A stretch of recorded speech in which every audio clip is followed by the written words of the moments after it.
Ele não pedia nada, não chorava, não suplicava. Apenas olhava para aquele caminhão azul e amarelo como se fosse a coisa mais linda do mundo, e talvez para ele realmente fosse. Era uma manhã de novembro em São Paulo e o shopping As Estrelas já brilhava com luzes artificiais, apesar de serem apenas 10 horas. As vitrines estavam decoradas com os primeiros ornamentos natalinos, ramos dourados, estrelas de papel, luzes brancas que pulsavam com suavidade, e o ar lá dentro cheirava a café, perfume sintético e ar-condicionado forte demais. As pessoas deslizavam de uma loja para outra com sacolas nas mãos e os olhos no celular. Ignoravam o pequeno ser humano parado diante da vitrine da Mundo do Brinquedo, imóvel como se o tempo tivesse parado apenas para ele. Chamava-se Lucas. Tinha 7 anos, cabelos castanhos bagunçados, uma camiseta azul de mangas compridas que já vira dias melhores, desbotada e com uma mancha escura no lado esquerdo que parecia óleo ou lama, talvez as duas coisas. Seus tênis eram brancos, ou ao menos tinham sido um dia. Agora estavam cinzas, com a sola direita descolada que de vez em quando estalava no piso de mármore quando ele caminhava. Mas Lucas não estava caminhando. Lucas estava parado com ambas as mãos apoiadas no vidro, os dedos abertos, a respiração deixando pequenas nuvens de calor na superfície transparente. Olhava para o caminhão. Era um caminhão azul e amarelo da Toyland, do tamanho do seu antebraço, com rodas de borracha preta e uma cabine com as janelas pintadas. Estava na segunda prateleira da vitrine, sob uma etiqueta que dizia 24,99, cercado por outros brinquedos coloridos que gritavam alegria. Para qualquer outra pessoa, era um brinquedo comum. Para Lucas, era algo diferente. Era a materialização de um desejo que ele nunca ousara pronunciar em voz alta, porque em casa os desejos em voz alta só causavam dor. Matheus Ferreira o viu quase por acaso. Estava atravessando o corredor central do térreo, telefone no ouvido, a voz do seu sócio Leonardo listando os pontos críticos do contrato com os alemães. Caminhava rápido, como sempre, terno preto, gravata, o passo seguro de quem conhece o seu próprio peso no mundo.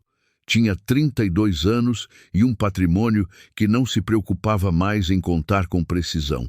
Nascera em Belo Horizonte, em um bairro operário, filho de um mecânico e de uma caixa de supermercado, e construíra tudo sozinho, tijolo por tijolo, renúncia por renúncia.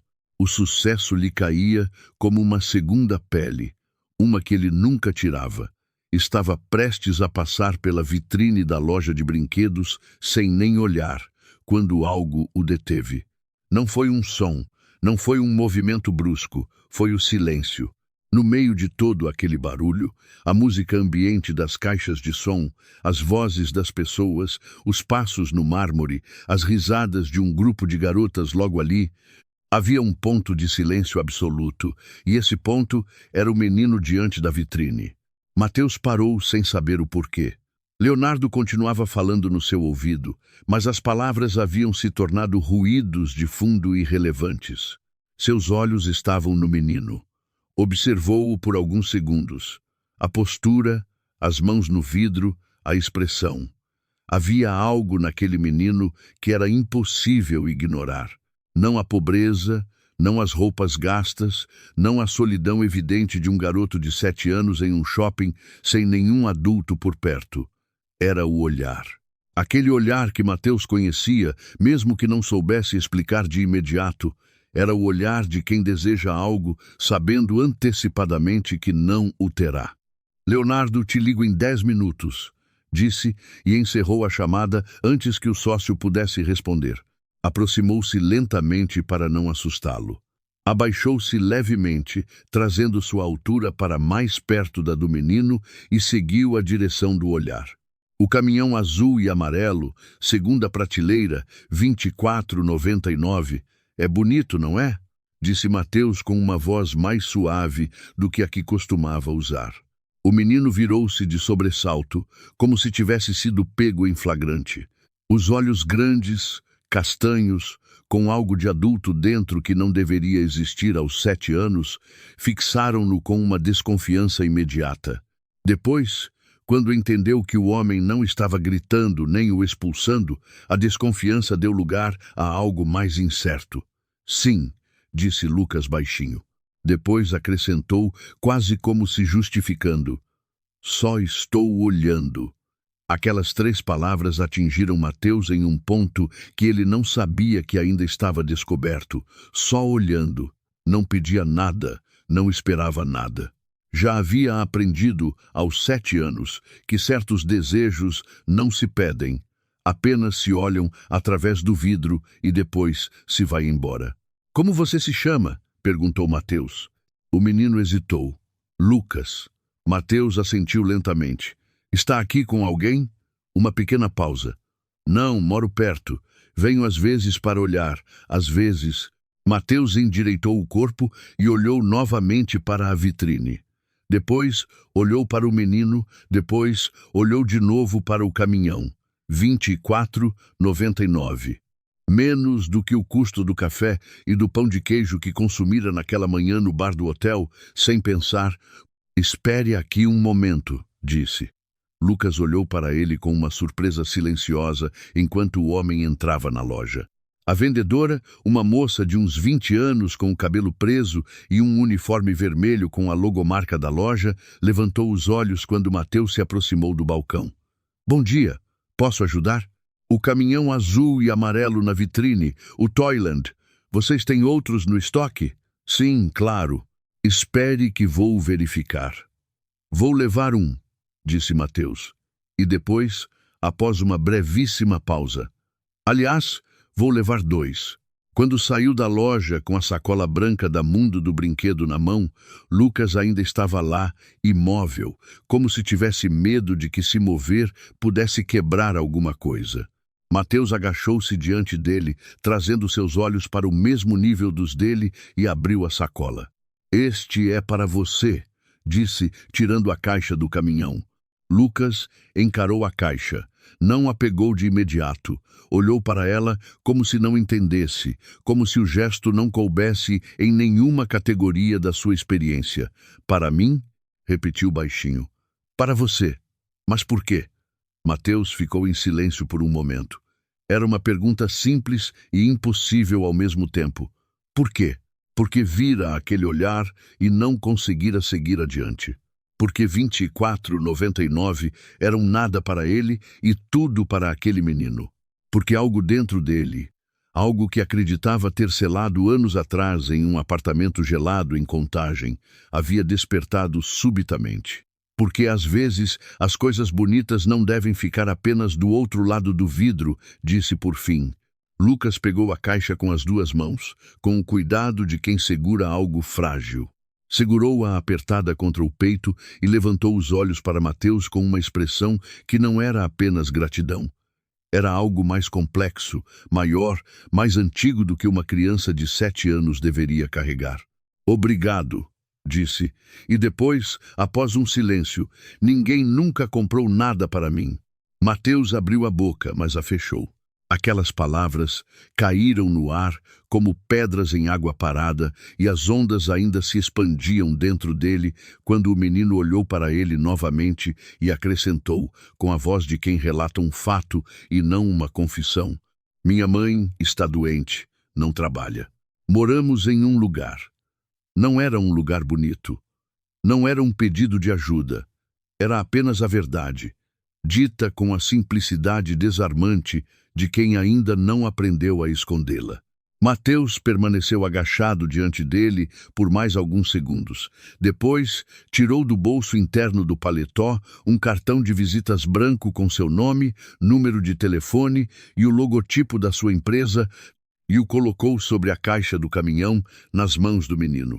Lucas, disse com voz firme, mas gentil. Como se chama sua mãe? Júlia, respondeu o menino. Júlia Marinetti.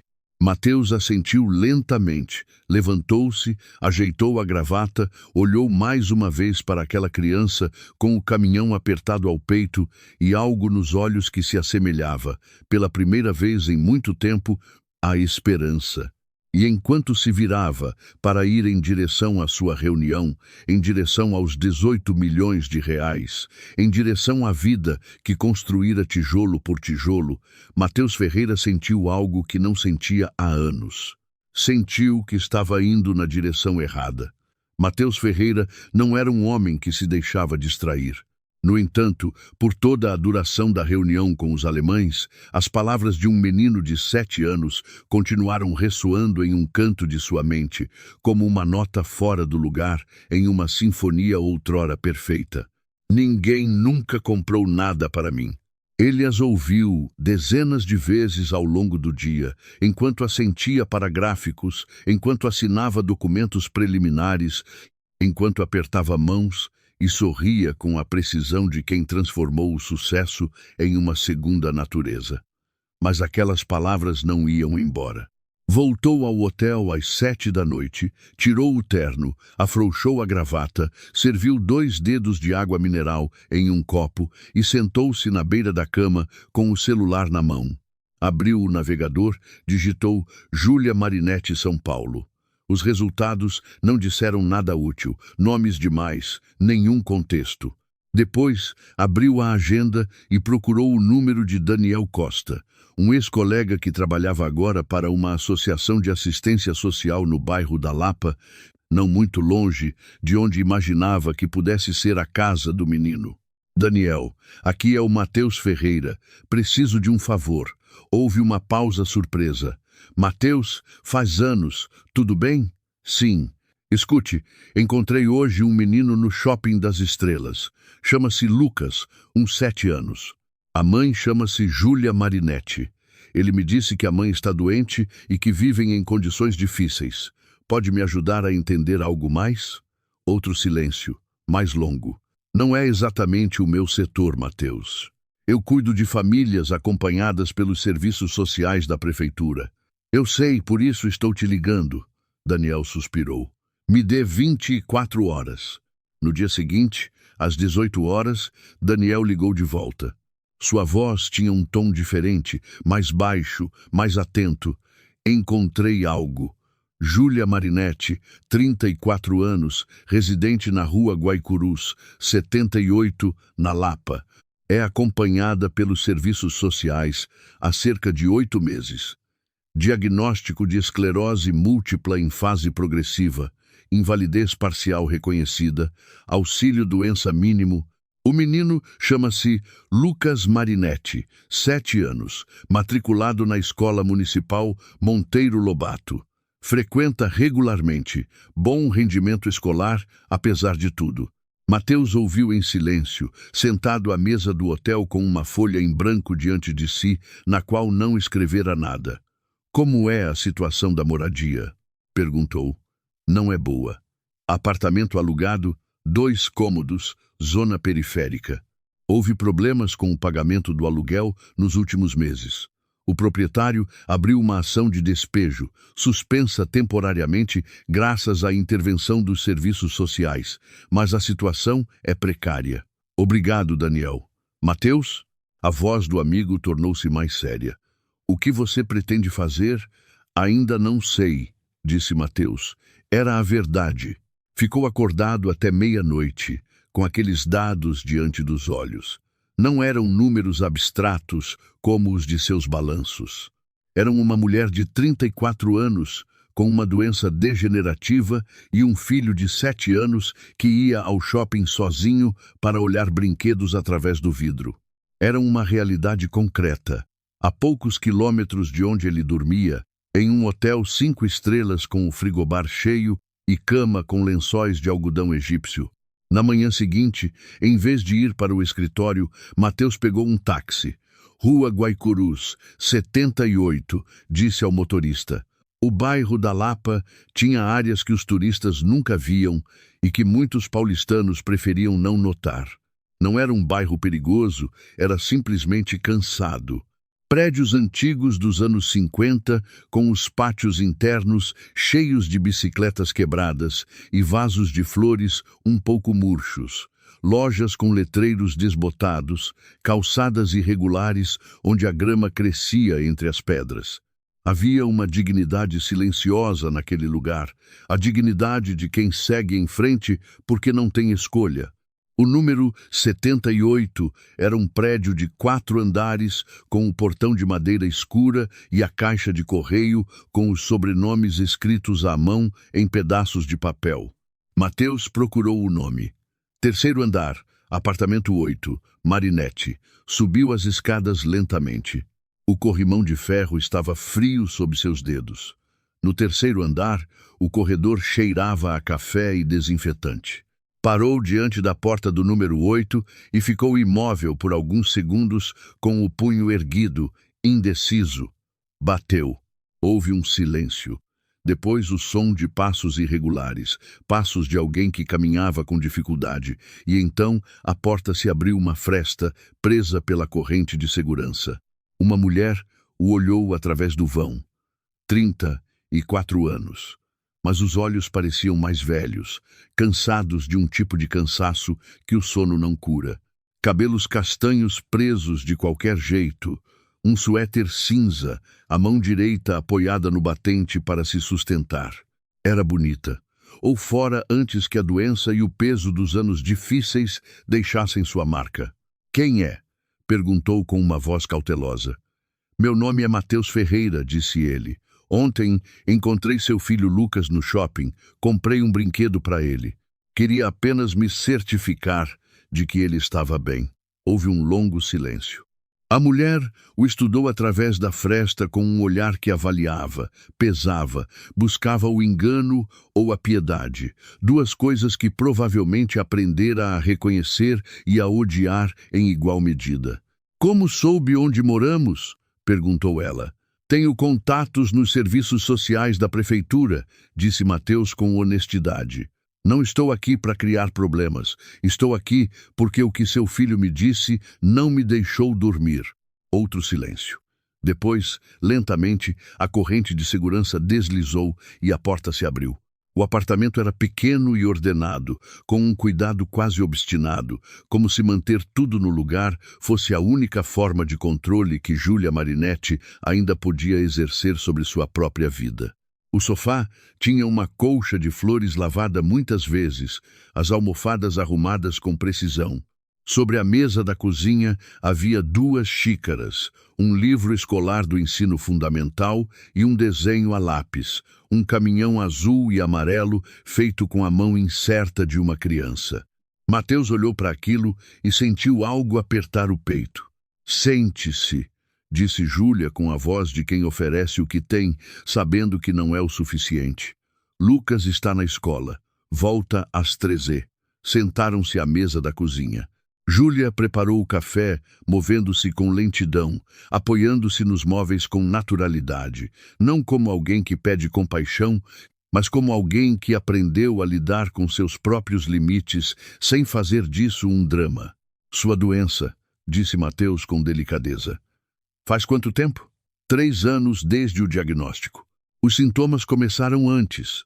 Ela colocou as xícaras na mesa e sentou-se à frente dele. Trabalhava como assistente administrativa.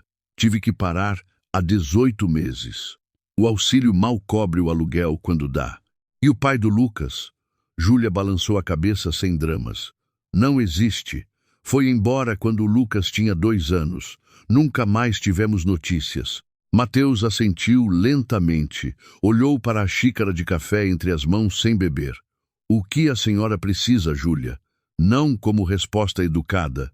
O que precisa de verdade? A mulher olhou para ele com uma surpresa que tentou esconder.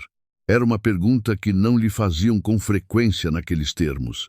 Geralmente pediam para preencher formulários, demonstrar necessidade, justificar sua pobreza com documentos, assinaturas e esperas. Uma fisioterapeuta, disse por fim, baixinho. Tem uma aqui perto que poderia retardar a progressão da doença. 3 sessões por semana. Custa R$60 por sessão. Fiz a conta. Ela baixou os olhos. Não consigo pagar. R$60 por sessão, 3 vezes por semana.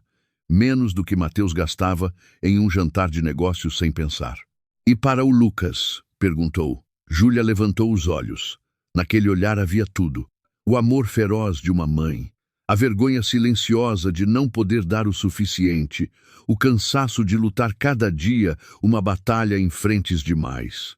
Lucas precisa de uma mãe que melhore, disse com uma voz que tentava ser firme e não conseguia totalmente. É disso que ele precisa. Mateus ficou em silêncio por um longo momento. Fora da janela, São Paulo continuava sua vida frenética. Buzinas, vozes, o ruído distante de um ônibus. Mas naquela pequena cozinha da rua Guaicurus, o tempo parecia mover-se de forma diferente. Escute, disse por fim, não estou aqui para fazer caridade, não quero que se sinta em dívida com ninguém. Abriu a pasta que trouxera consigo e tirou um papel. Tenho uma amiga, Márcia Ribeiro, que gerencia uma clínica de fisioterapia na região da Consolação. Ela é ótima. Posso organizar para que a senhora comece as sessões esta semana sem custos. Júlia abriu a boca e a fechou.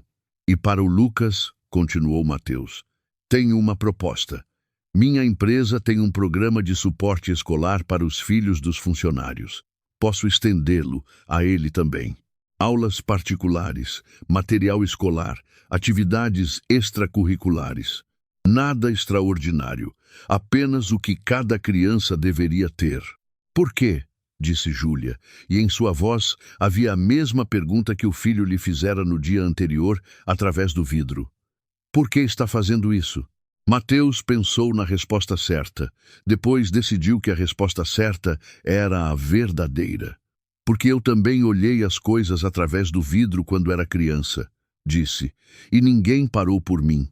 Júlia Marinetti o olhou por um longo momento, depois baixou os olhos para a xícara de café e Mateus viu, por apenas um instante, os ombros dela descerem alguns milímetros, como se um peso que carregava sozinha há tempo demais tivesse encontrado, pela primeira vez, outro ponto de apoio. Às 13 horas em ponto, ouviu-se a chave na fechadura. A porta se abriu e Lucas entrou com a mochila nas costas e a caixa do caminhão azul e amarelo apertada debaixo do braço. Ele o levara para a escola. Mateus percebeu. Levava-o consigo para todo lugar, aquela caixa como um amuleto. O menino o viu na soleira com os olhos arregalados. É você, disse. Sou eu, disse Mateus. Lucas olhou para sua mãe. Júlia assentiu levemente com um sorriso pequeno e cansado, mas real. O menino entrou, colocou a mochila na cadeira com o cuidado de quem tem poucas coisas e as trata bem, e sentou-se à mesa diante de Mateus. Olhou-o direto nos olhos com aquela seriedade adulta que impressionara Mateus no dia anterior. Você veio para nos ajudar? Perguntou, direto como apenas as crianças sabem ser. Mateus não respondeu de imediato. Olhou para o menino, depois para a mãe, depois de novo para o menino. Vim para conhecer vocês, disse por fim. O resto vem depois. E pela primeira vez em muitos anos, Mateus Ferreira não tinha pressa de ir a lugar nenhum. As semanas que se seguiram àquele encontro na rua Guaicurus foram diferentes de qualquer coisa que Mateus Ferreira tivesse vivido nos últimos 10 anos. Não foram semanas de negociações, de voos intercontinentais, de jantares de trabalho em restaurantes onde o cardápio não tinha preços. Foram semanas feitas de pequenas coisas.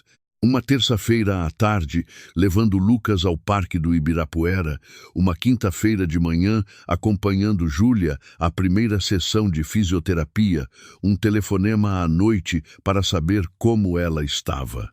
Pequenas coisas que, somadas, tinham um peso específico que os milhões de reais nunca tiveram. Márcia Ribeiro, a fisioterapeuta, era uma mulher de uns 50 anos, com mãos fortes e uma franqueza profissional que Mateus apreciava. Ao final da primeira sessão, chamou Mateus de lado, enquanto Júlia descansava na sala de espera. A senhora Marinetti tem uma forma progressiva, disse sem rodeios. Não posso prometer milagres, mas com um trabalho constante, 3 sessões por semana, exercícios diários em casa e possivelmente um suporte nutricional adequado, podemos retardar significativamente a progressão. Sua condição atual piorou também devido à leve desnutrição e ao estresse crônico. "O que é necessário?" perguntou Mateus.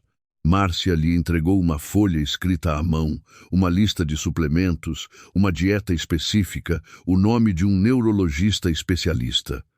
"Este é o caminho ideal. Não é barato. Não é um problema", disse Mateus. Márcia olhou para ele com a mesma pergunta silenciosa que Júlia e Lucas lhe tinham feito. Mateus retribuiu o olhar sem explicações. Havia parado de sentir necessidade de se justificar. O neurologista, Dr. Eduardo Ferreira, chefe no Hospital das Clínicas, examinou Júlia na semana seguinte. O diagnóstico confirmou o que Márcia dissera, mas acrescentou uma nota que Mateus não esperava. Com um tratamento farmacológico específico, disponível, mas caro, era possível não apenas retardar, mas em alguns casos estabilizar a doença por períodos prolongados. O remédio não era totalmente coberto pelo sistema público na sua formulação mais eficaz. Custava cerca de R$ 400 por mês. Mateus pagou o primeiro lote naquela mesma noite na farmácia, sem dizer nada a Júlia até o dia seguinte. Quando ela descobriu, através de Márcia, que coordenara a entrega, o telefonema ficou silencioso por quase 30 segundos. "Mateus", disse Júlia por fim, com uma voz que tentava ser firme. "Não posso aceitar tudo isso." "Eu sei que você não quer aceitar", disse ele, "mas deixe-me dizer de outra forma. Esse remédio permite que você saia da cama de manhã com menos dor, permite que você leve o Lucas à escola a pé em vez de se arrastar, permite que você seja mãe dele de forma mais plena. Você não está aceitando algo de mim. Está investindo em si mesma, e eu sou apenas o meio." Outro silêncio. "Você é um homem estranho, Mateus Ferreira", disse Júlia por fim. "Já me disseram isso", respondeu ele. Lucas, enquanto isso, tornara-se uma presença constante na vida de Mateus, com a naturalidade silenciosa das crianças que não pedem licença para se afeiçoar. Todas as terças e quintas-feiras à tarde, após a escola, Mateus passava para pegá-lo e o levava para fazer algo. A biblioteca pública da Lapa, onde Lucas parava entre as pilhas de livros com a mesma expressão que tivera diante da vitrine de brinquedos. O parque, onde corriam sem um propósito específico. Uma vez, em um domingo de manhã, foram ao Museu Catavento, onde Lucas ficou imóvel por quase 5 minutos diante de uma antiga locomotiva, a vapor, com os olhos percorrendo cada detalhe, como se estivesse memorizando algo importante. "Quer ser maquinista?" perguntou Mateus, agachando-se ao seu lado. Lucas balançou a cabeça sem tirar os olhos da locomotiva. "Quero entender como funciona." "Por quê?" O menino pensou por um momento. "Porque as coisas que funcionam sempre têm um motivo. Se eu entender o motivo, posso consertá-las quando quebrarem." Mateus ficou em silêncio, depois disse: "Você tem 7 anos. Quase 8, corrigiu Lucas. Naquela noite, voltando para a rua Guaicurus, Mateus dirigia em silêncio enquanto Lucas, no banco de trás, ainda segurava o caminhão azul e amarelo, nos joelhos ainda o levava para todo lado, aquela caixa como um talismã, e olhava pela janela o perfil de São Paulo deslizando sob as luzes dos postes. "Mateus", disse o menino a certa altura, "diga-me, a mamãe está melhor?" Não era uma pergunta. Era um fato que Lucas estava declarando em voz alta, como se dizê-lo o tornasse mais real. "Sim", disse Mateus, "ela está melhor graças a você, graças aos remédios e à fisioterapia." Lucas olhou para ele pelo espelho retrovisor com aquela seriedade adulta que ele aprendera a reconhecer. "Os remédios você pagou. A fisioterapia você organizou. É você." Mateus não respondeu, olhou para a estrada. "Por que você não tem filhos?" perguntou Lucas, com a brutalidade inocente que só as crianças podem se permitir. A pergunta veio como um objeto inesperado no para-brisa. Mateus levou alguns segundos antes de responder. "Não encontrei tempo." "Tempo não se encontra", disse Lucas com a segurança de quem repete algo ouvido de um adulto. Se decide. Mateus riu. Uma risada verdadeira, curta, surpresa. Quem te disse isso? A professora Carla. É uma pessoa sábia, a professora Carla. Lucas assentiu com gravidade. Depois voltou a olhar pela janela e não falou mais pelo resto do trajeto. Mas a pergunta ficou no ar como o vapor no vidro frio. Visível, persistente, impossível de ignorar. Naquela noite, Mateus ficou acordado por muito tempo, não por pensamentos de trabalho, não pelos contratos pendentes ou pelas reuniões do dia seguinte. Ficou acordado pensando em quando parara de decidir, em quando começara a deixar a vida se reduzir a números, acordos, sucessos mensuráveis. Tinha 32 anos e vivia em um hotel, comia sozinho. Não tinha uma pessoa para quem ligar à noite quando o silêncio se tornava pesado demais. Tinha construído tudo e, construindo, esquecera de viver dentro do que construíra. As semanas tornaram-se um mês e depois 2. A transformação de Júlia era lenta, mas visível, como o degelo, imperceptível dia após dia, mas evidente se comparasse uma segunda-feira com a segunda-feira de 4 semanas antes. Caminhava com mais segurança. O tremor na mão direita, que no início era quase constante, aparecia agora apenas quando ela estava muito cansada. A primeira vez que ela desceu as escadas da rua Guaicurus sem se apoiar no corrimão, Lucas a esperava lá embaixo com os braços abertos e um sorriso tão grande que parecia desproporcional para um rosto tão pequeno. Mateus estava lá, naquele dia. Esperava no pátio para levá-los ao Dr. Eduardo para a consulta de rotina mensal. Viu-os pela janela do pátio. Júlia descendo as escadas, Lucas esperando-a, o abraço no pequeno hall do prédio, e ficou imóvel por um momento com as mãos nos bolsos, em meio ao cheiro de umidade e folhas mortas do pátio da Lapa. Sentiu algo que não sabia mais nomear com precisão. Não era pena, não era satisfação filantrópica, não era nem mesmo a satisfação do problema resolvido. Era algo mais simples e mais difícil de carregar. Era pertencimento, a sensação quase esquecida de estar no lugar certo. A consulta com o Dr. Eduardo durou 1 hora. O neurologista examinou os laudos das últimas semanas com a concentração metódica de quem não se deixa levar pelo otimismo antes da hora. Depois, tirou os óculos, colocou-os sobre a mesa e olhou para Júlia. Os resultados são encorajadores, disse. Melhores do que eu esperava neste intervalo de tempo. A resposta ao medicamento é positiva. Continuando com este protocolo, temos boas chances de manter a situação estável pelos próximos anos. Júlia assentiu. Não chorou, não exultou. Aprendera a guardar as emoções em um lugar seguro, longe da superfície, onde ninguém pudesse tocar, lá sem permissão, mas suas mãos, na borda da maca, abriram-se lentamente, como se estivesse soltando algo que segurara apertado por tempo demais. Fora do hospital, Lucas pegou a mão de Mateus enquanto esperavam Júlia pegar seu casaco no vestiário. Fez isso com naturalidade, sem comentar, como se fosse algo óbvio. Mateus olhou para aquela mão pequena na sua, os dedos sujos de lápis azul, as unhas mal cortadas, o pulso fino, e não disse nada. Júlia saiu, viu a cena e parou um passo antes de alcançá-los. Olhou para aquele homem com a mão de seu filho na dele, e por um momento seu rosto ficou completamente aberto, sem defesas, sem o cansaço estratégico que usava como escudo. Depois Lucas se virou, viu sua mãe e sorriu. O médico disse que você está melhor, mamãe. Eu sei, querido. Eu já sabia também, disse o menino com a certeza tranquila de quem nunca deixou de acreditar em algo, mesmo quando não tinha motivos para isso. Caminharam juntos em direção ao estacionamento. Júlia, Lucas, Mateus, com o ruído da cidade ao redor e o céu de novembro que, pela primeira vez em muitas semanas, deixava filtrar alguns raios de luz entre as nuvens. Ainda não eram uma família, ainda não eram nada definível com uma palavra precisa, mas eram algo real, frágil e resistente ao mesmo tempo, como todas as coisas que nascem sem serem planejadas.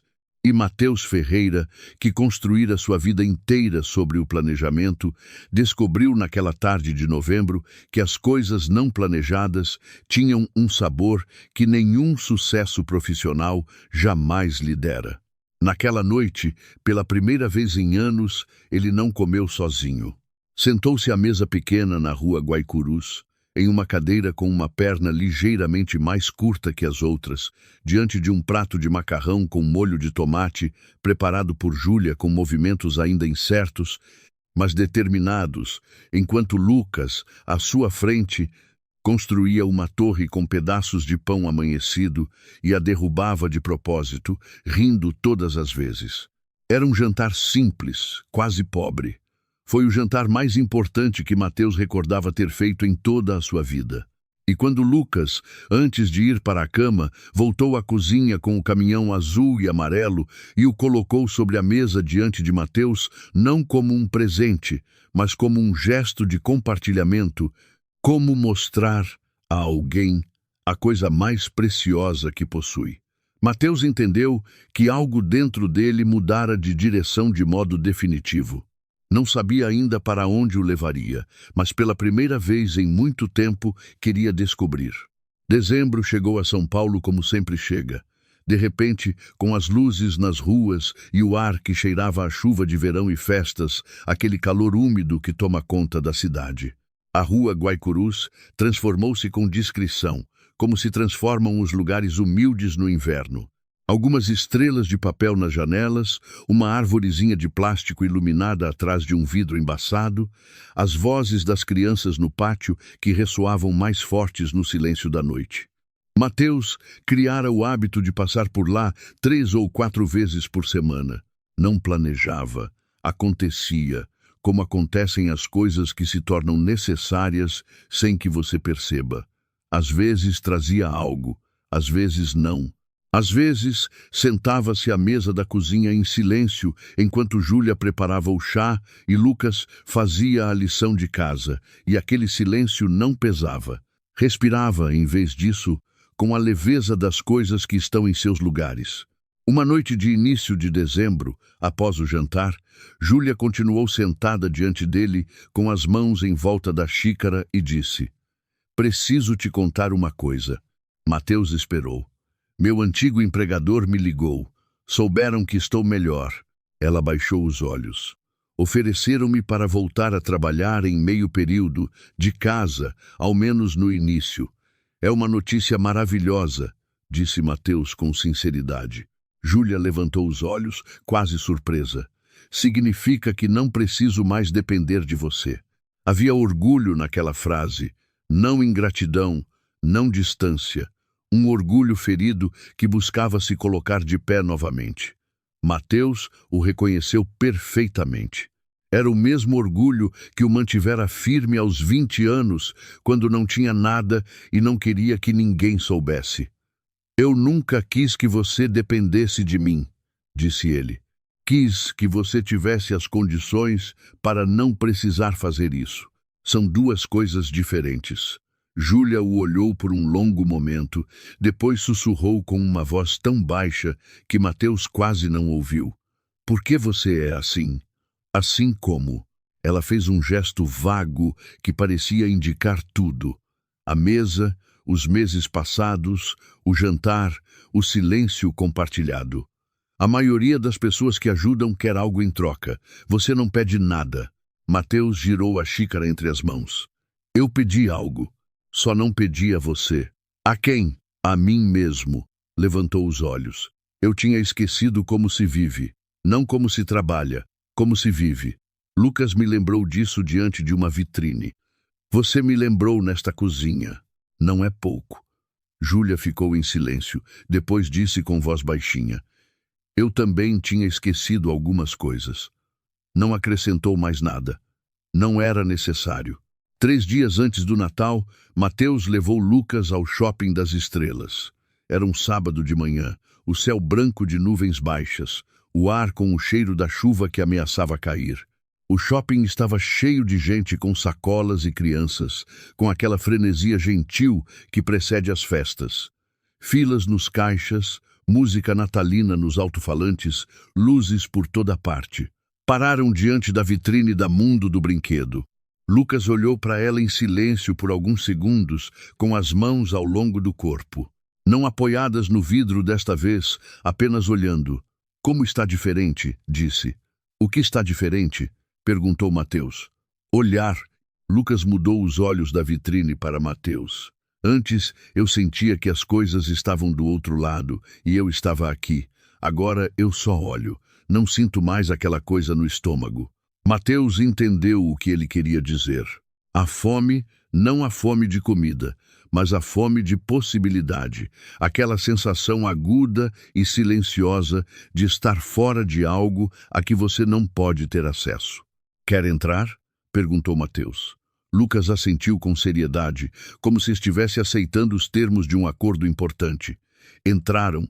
O menino percorreu os corredores com a lentidão metódica de quem não tem pressa. Olhou os robôs, os jogos de tabuleiro, os kits de construção. Não pegou nada de imediato. Após quase 20 minutos, parou diante de uma prateleira com kits mecânicos, engrenagens, rodas dentadas, eixos de metal e pegou a maior caixa. Este, disse. Mateus olhou para a caixa. Idade recomendada. 10 anos. Você tem quase 8. Lucas o olhou com paciência. Eu sei. Por isso me interessa. No caixa, enquanto a vendedora passava a caixa pelo scanner, Lucas tirou do bolso do jeans um porta-moedas de plástico azul, gasto, com o zíper que fechava mal, e o colocou sobre o balcão. Eu economizei, disse. Tenho 14 reais. Mateus olhou para aquelas moedas e notas contadas e recontadas, evidentemente muitas vezes. Abriu a boca, mas a fechou. 14 você coloca, disse ele. O resto eu coloco. Lucas o encarou. É justo assim. É justo assim. O menino contou seus 14 reais sobre o balcão com a precisão de um pequeno contador. A vendedora aceitou-os com um sorriso que dizia que ela entendera tudo sem precisar de explicações. Saíram com a caixa nos braços de Lucas, quase grande demais para ele, e o menino caminhava com aquele jeito desajeitado de quem carrega algo pesado, mas não quer ajuda. Mateus caminhava ao seu lado, mãos nos bolsos, sem pressa. Pararam no corredor central do shopping. Mateus, disse Lucas, diga-me. O menino levantou os olhos para ele, os mesmos olhos daquela terça-feira de novembro, grandes e castanhos, com aquele adulto dentro que não deveria estar lá. Mas havia algo mudado, algo mais luminoso, menos carregado. Quando você foi à nossa casa pela primeira vez, disse Lucas, a mamãe chorou depois que você foi embora. Não de tristeza, daquele outro tipo. Mateus não respondeu imediatamente. Eu sei. Disse por fim. Como você sabe? Porque eu também fiz a mesma coisa naquela noite. Lucas o encarou por um momento, depois assentiu, como se aquela resposta tivesse confirmado algo que ele já sabia, e voltou a caminhar em direção à saída com a caixa apertada entre os braços. Voltaram para a rua Guaicurus no final da tarde, quando o céu já estava escuro e as janelas do prédio iluminavam o pátio com luzes quentes. Júlia os esperava na porta. Quando viu a caixa do kit mecânico nos braços de Lucas, sorriu. Vai levar semanas para montar isso. Eu sei, disse Lucas. Por isso peguei o grande. Subiram as escadas os três. No apartamento, cheirava a canela. Júlia fizera um bolo, o primeiro em meses, porque suas mãos aguentavam o suficiente para amassar sem problemas. Sobre a mesa da cozinha estava o bolo, 3 pratos, 3 xícaras, 3. Mateus olhou para aquela mesa posta para 3 e sentiu novamente aquela coisa sem nome. Não felicidade no sentido triunfal da palavra, mas algo mais silencioso e mais sólido, algo que se assemelhava a uma resposta. Lucas colocou a caixa no chão, tirou os tênis, sentou-se à mesa e olhou para Mateus, parado na soleira da cozinha. Sente-se, disse.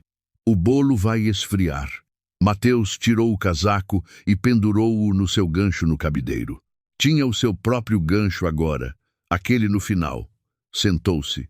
Júlia cortou o bolo.